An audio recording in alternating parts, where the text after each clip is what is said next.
Well, it only took a week from the time that President Biden announced his bipartisan commission to look at packing the court or reforming the court that colleagues up here on Capitol Hill have introduced a bill to pack the court.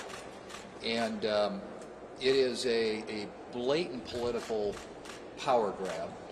Obviously, it's something that when people look at the Supreme Court, they see it as a revered institution. It's not a political plaything. It's actually an independent branch of our government. And as the leader pointed out, even the most liberal members of the Supreme Court have said in recent days that expanding the Supreme Court is a bad idea, that it politicizes an institution that needs to have the confidence and trust of the American people.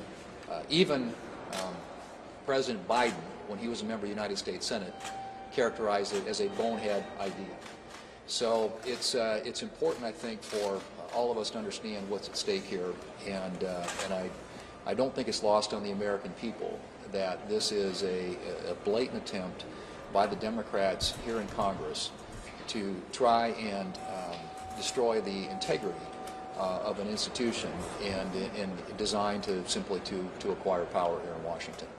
Speaking of bonehead ideas, also today the Democrats have reintroduced the Green New Deal, which in the last session of Congress didn't have any Democrat votes, or very few Democrat votes. It was largely a political messaging bill, but now it appears to be the framework for the Democrats' infrastructure bill. And as the leader pointed out, there are Republican votes in support of an infrastructure plan that truly represents infrastructure. And Senator Capito has a very clear definition, which I think most people would agree with, on what constitutes infrastructure. But what is being proposed by the Democrats, obviously, is a massive expansion of the government, financed not only with more debt, but with massive tax increases that would harm the economy and jobs and wages, which pre-pandemic were in the best place they've been literally in 50 years. So it's no surprise, I suppose, that the people who are for the Green New Deal have advised Democrats not to work with Republicans on an infrastructure bill, but there truly is a infrastructure bill out there, I think, that